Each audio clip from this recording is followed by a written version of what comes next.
Eh, Buenas tardes, mi nombre es Sebastián Di Capua, yo soy el director del Instituto de Derecho Administrativo del colegio y vamos a dar continuidad a estas charlas sobre los efectos jurídicos de la pandemia. En primer lugar, tengo que agradecer a las autoridades del colegio y a la gente de área académica que nos ha posibilitado, a Karina, a Erika, que nos han dado una mano para poder entender cómo funcionan las redes sociales y en mi caso amigarme un poco porque no soy muy afecto a ellas, pero bueno, uno de los elementos que tuvimos que aprender a manejar con este evento que estamos atravesando ha sido estas comunicaciones online. Bien, hemos visto que los distintos institutos del colegio se han ocupado de analizar los distintos efectos jurídicos de la pandemia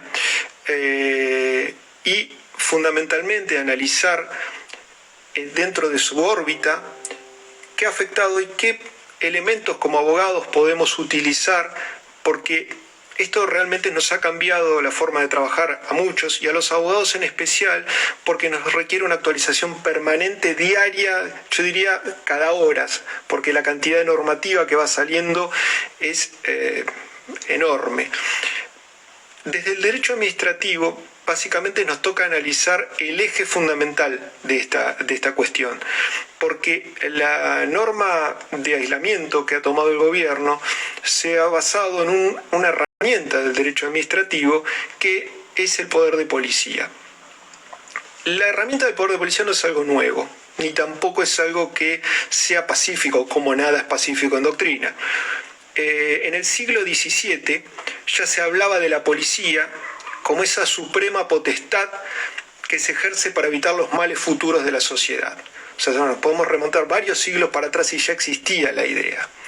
Por supuesto que en una etapa evolutiva posterior de la figura del poder de policía, como elemento para limitar los derechos individuales, se circunscribía solo a tres posibilidades, que era las restricciones o limitaciones al derecho con la finalidad de salvaguardar la moralidad, la salubridad y la seguridad pública de los ataques y peligros que podían tener estos tres elementos. Como todo en el derecho, como han evolucionado todos los institutos del derecho, esto se fue extendiendo a otros derechos y así estos tres elementos originales que justificaban la aplicación del derecho de policía se extendió a la protección de la tranquilidad pública, la confianza pública, la economía, la estética, la seguridad social, es decir, un sinfín de elementos, pero siempre con el objetivo de proteger la cosa común a través del ejercicio de facultades. O de este ejercicio de facultades restringiendo los derechos individuales. Hay autores como Villegas Basavilbaso que, siguiendo una vieja distinción de Bielsa, separan la policía del poder de policía, siendo la policía el elemento administrativo, la función de las medidas de protección a tomar, y reservando el concepto de poder de policía para aquellos otros que surgen de la legislación, es decir, la posibilidad legislativa de poder aplicar medidas restrictivas en casos de necesidad. El DNU, por la aplicación de la ley 26.122, se inscribe dentro de este marco de nivel legislativo, ¿no es cierto? Entonces podemos decir que estamos dentro del ejercicio del poder de policía. No todos los autores coinciden en esto. Gordillo es un autor que tiene un análisis particular del derecho administrativo y como tal, pero muy bien justificado, por supuesto, pero su obra es muy conocida, todos la hemos utilizado para estudiar quizá en la facultad. Él entiende que el poder de policía es un elemento que sería no necesario. Entonces, él asegura que la seguridad, la moralidad, todo lo que tiende a protegerse, están asegurados por el orden jurídico en general. Entonces, no sería necesario la aplicación de un instituto diferente para que el Estado aplique medidas delimitaciones de derecho, porque está en la propia facultades constitucionales de reglamentar el ejercicio de los derechos la posibilidad de utilizar estas herramientas. Él dice: la aplicación de la coacción estatal, actual o potencial, sobre los derechos individuales en pro del bien común, no se diferencia en nada del resto de la actividad estatal. Es una apreciación, pero como administrativista creo que la figura, la herramienta del poder de policía es una herramienta útil de considerar y tiene una larga evolución jurisprudencial. La Corte ha dictado muchos fallos en torno a la aplicación del poder de policía. Todos recordaremos en Administrativo 1 o en Administrativo, depende de dónde han cursado la carrera, el viejo fallo de Sine Callao. Sine Callao era un fallo donde lo que estaba en juego era un decreto donde, debido al auge del cine, había una reducción del trabajo de los artistas de variedades. Entonces se había exigido que los artistas de variedades tuviese la posibilidad, y era obligatorio para los cines, previo a la emisión de películas, poner un número vivo. Esto fue cuestionado y la Corte lo sostuvo. Y en ese viejo fallo ya se decía que dentro de la especie de poder de policía se considera legítimamente incluida la facultad de sancionar disposiciones legales encaminadas a prevenir, impedir, morigerar o contrarrestar en forma permanente o transitoria los graves daños económicos y sociales susceptibles de ser originados, en ese caso, por la desocupación. Ahora bien, no es el único elemento a tener en cuenta el poder de policía. Hay un segundo elemento que también juegan en la pandemia, que es la emergencia. Desgraciadamente en el país tenemos amplia experiencia de emergencia y mayormente asociada con la emergencia económica. No les voy a contar a ustedes que los efectos de la emergencia económica, todos vivimos en el mismo país y hemos sufrido las mismas consecuencias y leyes, pero a la hora de analizar este instituto, el de la emergencia, o este concepto, la Corte ha puesto muy claro cuáles eran los elementos que deben ser considerados para darle validez a estos regímenes de emergencia. La Corte estableció que deben ser razonables, obviamente, limitadas en el tiempo, y ser un remedio y no una mutación del derecho, de la esencia del derecho que se está limitando.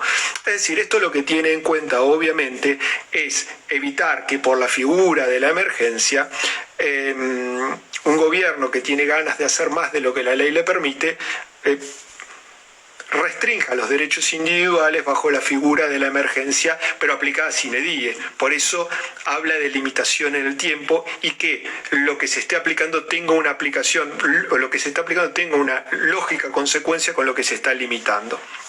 Por supuesto que el cuarto elemento que pone la Corte, que es fundamental porque hace al Estado de Derecho, es el sometimiento de estas medidas al control jurisdiccional de constitucionalidad, ¿no?, que hace básicamente una gran diferencia entre lo que sería las normativas de emergencia y el dictado de un estado de sitio. En la causa Tobar, que fue una de las tantas causas que dictó la Corte en respecto al tema de emergencia, dijo la Corte que cabe recordar que el fundamento de las leyes de emergencia es la necesidad de poner fin o remediar situaciones de gravedad que obligan a intervenir en el orden patrimonial como una forma de hacer posible el cumplimiento de las obligaciones, a la vez que atenuar su gravitación negativa sobre el orden económico e institucional de la sociedad en su conjunto. Y ahí dice: en estos casos es posible el ejercicio del poder del Estado en forma más enérgica que el admisible en periodos de sosiego y normalidad, pues acontecimientos extraordinarios justifican los remedios extraordinarios. Vemos que la suma de estos dos institutos, el poder de policía y la emergencia, encajan perfecto en el caso de la pandemia. Por supuesto, cuando aparece este decreto de necesidad y urgencia que determina el aislamiento social preventivo y obligatorio, nunca falta quien lo cuestiona judicialmente. Y así apareció uno de los primeros fallos, que fue la causa Kingston, donde se presentó un recurso pidiendo la inconstitucionalidad de este decreto, considerando que esto debía haberse establecido por medio de un estado de sitio y una serie de consideraciones, a mi gusto, he tenido oportunidad de leer la demanda, no demasiado bien fundadas, y fue rechazado con un fallo que lo voy a poner a disposición, aunque no creo que sea necesario porque todos tienen acceso hoy a estos fallos, pero lo puedo mandar para que la gente de área académica lo pueda distribuir entre ustedes, si es que lo desean. Y en ese fallo, la jueza actuante dijo: la situación de excepcionalidad da cuenta de la legitimidad de los fines buscados que se pretende preservar, por lo cual, desde este prisma, la norma tiene pleno sustento. Estamos hablando del DNU. En cuanto el medio utilizado y las restricciones dispuestas que limitan la posibilidad de reunirse y circular han sido impuestas también en forma razonable. Como se dijo, en cuanto único medio que la comunidad internacional y la información médica da cuenta para evitar la propagación de la grave enfermedad. Acá es claro que no hay una limitación de los derechos, hay una reglamentación de los derechos de circular. No está prohibido salir, está prohibido pasear, está prohibido salir sin sentido, está prohibido salir a correr, no está prohibido ir al médico, no está prohibido ir a comprar provisiones necesarias, no está prohibido salir en caso de emergencia y no está prohibido aquellas actividades consideradas esenciales que puedan salir. Entonces no es una restricción de los derechos constitucionales, no es un estado de sitio, es simplemente una reglamentación en características de emergencia, porque esto es una emergencia, de los derechos individuales, pero entran claramente dentro de las facultades constitucionales de reglamentar el ejercicio, porque estamos dentro de una reglamentación que además responde a los otros elementos, es limitado en el tiempo, es razonable y es un remedio, si lo es el único remedio con que contamos hoy para luchar contra esta enfermedad. El mismo fallo habla de la proporcionalidad de la medida y dice que se ajusta a los parámetros constitucionales, un poco esto que estamos sosteniendo. La circulación de personas, dice, para tareas esenciales como la asistencia de niños, niñas, adolescentes o personas mayores o quienes lo requieran, y además la restricción de los medios en general, tiene excepción cuando está en cuestiones de necesidad alimentaria. Es decir, acá está muy claro, estamos dentro de las facultades. No hay discusión para mí que estamos utilizando, que el gobierno utilizó la vieja herramienta del poder de policía. Y si algo le faltaba a esta consideración es que los mismos considerandos del decreto refieren a un trabajo realizado en el marco de una jornada de la Universidad Austral, donde refiere al poder de policía. Si ustedes leen uno de los considerandos, dice que el campo de acción de la salubridad es muy amplio, siendo su atinencia a todo lo que pueda llegar a afectar la vida y la salud de las personas. En especial la lucha de las enfermedades de todo tipo, a cuyo efecto se impone mayormente los deberes preventivos para impedir la aparición, difusión de enfermedades, por ejemplo, aislamiento y cuarentena. Bien, estando ubicados ya...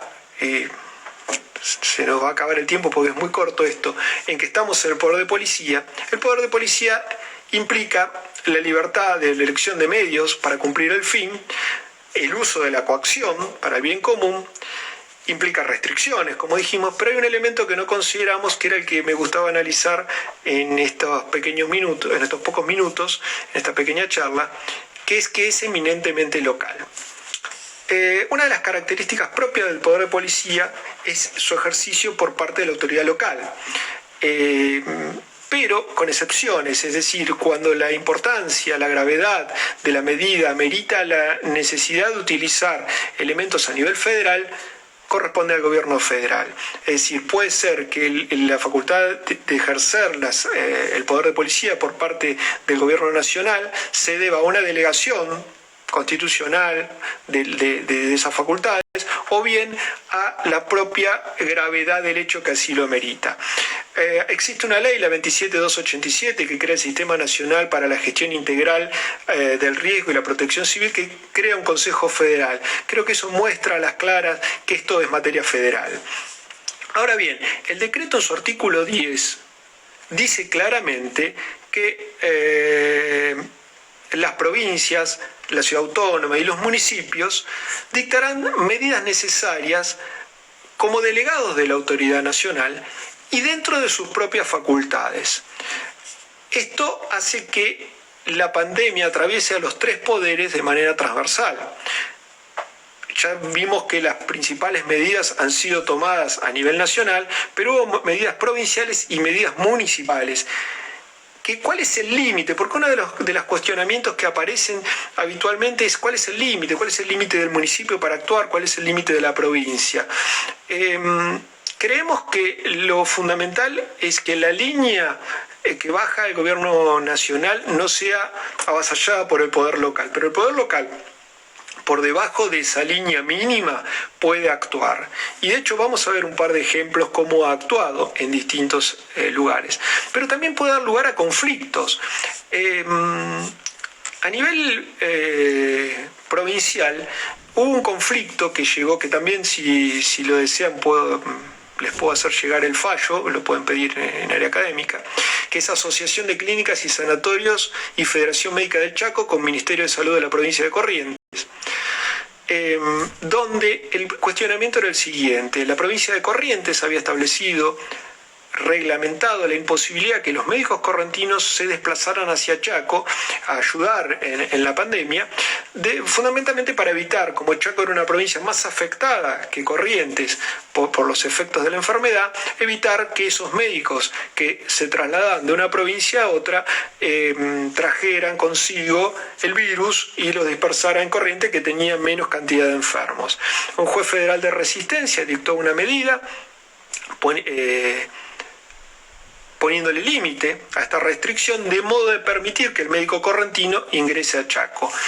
Posteriormente, el juez federal de Corrientes, en una inteligente jugada, dijo que la competencia, al tratarse de un juicio de una provincia, de un particular contra una provincia, es de la naturaleza de aquellos juicios que son originarios de la Corte Suprema de Justicia de la Nación y por ende excedían la competencia tanto del Juzgado Federal de Resistencia como el Juzgado Federal de Corrientes, con lo cual dejaba sin efecto la cautelar trabada y volvía a caer la restricción para evitar que los médicos se muevan entre una provincia y otra.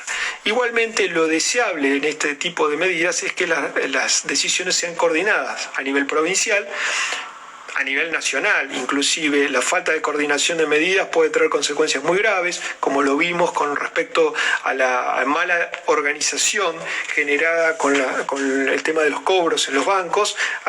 Esa falta de coordinación ha traído ciertas consecuencias. Ahora bien, esto es a nivel provincial. Ahora, en el nivel más bajo, a nivel municipal, también existe. Es decir, esta posibilidad o esta competencia de hacer uso del poder de policía que como decíamos, era eminentemente local, inclusive se ha aplicado hace muy poco tiempo, en el anterior, en el verano del 19, ante una pandemia de hantavirus, que es una enfermedad causada por un pequeño ratón, una pequeña localidad del sur nuestro, se llama Epuyén, la conozco personalmente, vive mi hermano ahí, se declaró en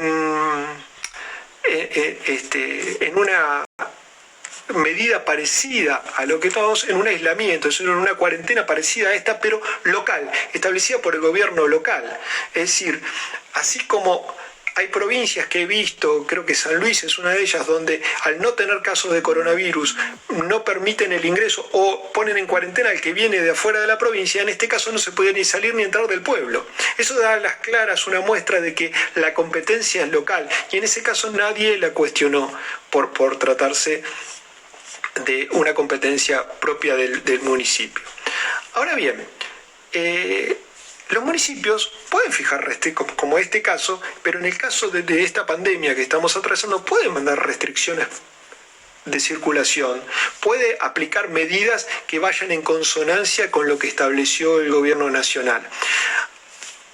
Hemos visto, sin embargo, que en algunos casos se trataron de medidas por ahí con falta de coordinación, de impedir el ingreso al pueblo, o ciudades que se trataron de aislar, cosas que en la lógica no no funcionan, más allá de que podamos hacer un análisis sobre la legalidad o no de poder hacerlo.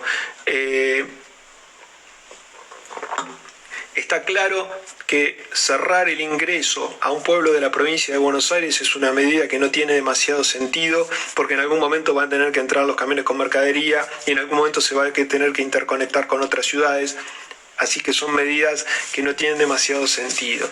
Ahora bien, hemos visto también que los municipios han colaborado el control del ingreso, es decir, si uno sale aquí a Panamericana va a ver que los accesos a Panamericana están limitados. ¿Por qué? Porque el control ese que juega municipio y nación para evitar está dentro de las facultades. Pero también hay medidas que son muy puntuales, muy propias del municipio y de las características propias de ese municipio. Yo vivo en Pilar, y Pilar es un distrito que tiene gran desarrollo de urbanizaciones tipo country, barrios cerrados, con mucho espacio verde. Entonces apareció un primer cuestionamiento en torno a si estas medidas de restricción que eran destinados a los espacios de circulación común, al espacio público, afectaba también la circulación de los espacios comunes de los barrios. Hoy sabemos que por las modificaciones del Código Civil, la mayoría de este tipo de urbanizaciones deberían trabajar como un PH. Entonces, esas calles internas de los barrios no serían más que el equivalente de pasillos o zonas comunes de un edificio. Entonces, la restricción quisieron muchos vecinos entender que no los afectaba y salir a correr libremente por adentro de su urbanización. La Municipalidad de Pilar tomó un decreto en el cual restringía este derecho. Entonces, si uno lo tomara con pinzas y separado de toda la realidad, vería que podríamos discutir qué facultades tiene un municipio de restringir los derechos en un espacio que no es público. Yo creo que si bien esta discusión en abstracto podría dar un resultado, en la práctica, la verdad, hace que entendamos que está dentro de la facultad del municipio, porque el espíritu de la norma que bajaba a nivel federal era restringir la circulación en los espacios comunes, en los espacios públicos, pero en los espacios comunes privados los efectos son los mismos y el objetivo de la medida era evitar el contacto entre gente. También aparece un segundo elemento que es propio de este tipo de barrios, que era la actividad de los jardineros. ¿Qué pasa? Si bien podría parecer algo superfluo, muchos hicieron el cuestionamiento en torno a la aparición de otra epidemia, que es la de dengue, que si bien en la zona no es fuerte, no nos afecta, está latente. Entonces, también salió un decreto en este municipio de reglamentar la actividad de los jardineros. No tuvo mucha suerte su implementación, pero la idea estaba dentro, entiendo yo, de las competencias propias del municipio. Y así podemos ver también otros municipios. En el día de ayer vimos que el municipio de Zárate implementó como medida no unilateral, pero para su distrito, el uso obligatorio de barbijos. Es decir, en la medida que no vaya en contradicción con la norma federal, estamos dentro del marco de competencia. Y también existe competencia delegada. Hemos visto el día lunes que el gobierno delegó en los municipios el ejercicio de los controles de comercio. No nos olvidemos que inclusive a nivel constitucional, el control de la salubridad por el artículo 192, inciso cuarto, están a cargo del municipio. Pero también a nivel nacional, el artículo 75, inciso 30 de la Constitución, dice que las autoridades provinciales y municipales conservarán los poderes de policía e imposición sobre el establecimiento de utilidad nacional, en tanto no interfiera en cumplimiento de sus fines. Es decir, tanto la Constitución provincial como la nacional pone en cabeza del municipio la protección de estos derechos. Ahora, en estos 4 o 5 minutos que me quedan, inclusive un poquito más, por razones de salubridad hasta podría allanar un municipio conforme el artículo 24 de la Constitución provincial. Entonces entendemos que estamos dentro de la competencia de los municipios. Decía que en estos últimos 5 minutos a mí me gustaría esbozar una idea que a raíz de varias consultas y varias cosas que he recibido he visto en funcionamiento. Decíamos que a nivel de los 3 poderes fueron atravesados por esta pandemia. y apareció un cuarto, yo no podría llamarlo poder porque no es un poder, pero un cuarto elemento de coacción sobre el individuo, un cuarto elemento de regulación que trabajó a la par de los otros. Muchos barrios, muchas urbanizaciones, a raíz de la imposibilidad de control de este movimiento interno, en uso de las atribuciones propias que surgen de su reglamento, dispuso la aplicación de sanciones a aquel que violaba la cuarentena. En todo barrio hay, y sería divertido si yo les pudiese contar las consultas que he tenido en torno a las necesidades de los vecinos y por qué justifican su necesidad de salir. Desde la señora que tenía un perrito que necesitaba salir porque no podía hacer sus necesidades en el jardín, pese a tener un terreno de 1000 metros, porque estaba acostumbrado a hacerlo, hasta el que necesitaba correr por razones, vaya a saber qué. Entonces es muy difícil el control de esta gente. Y hubo barrios que han aplicado multas, y en algunos casos multas muy grandes. Hubo un barrio acá en Pilar que salió en las noticias que aplicaba multas entre 15 y 30 mil pesos a aquellos vecinos que, no ateniéndose a las normas nacionales y en este caso municipales de quedarse dentro de su casa, dentro del espacio terreno y querer salir a las zonas comunes, le aplicaba sanciones.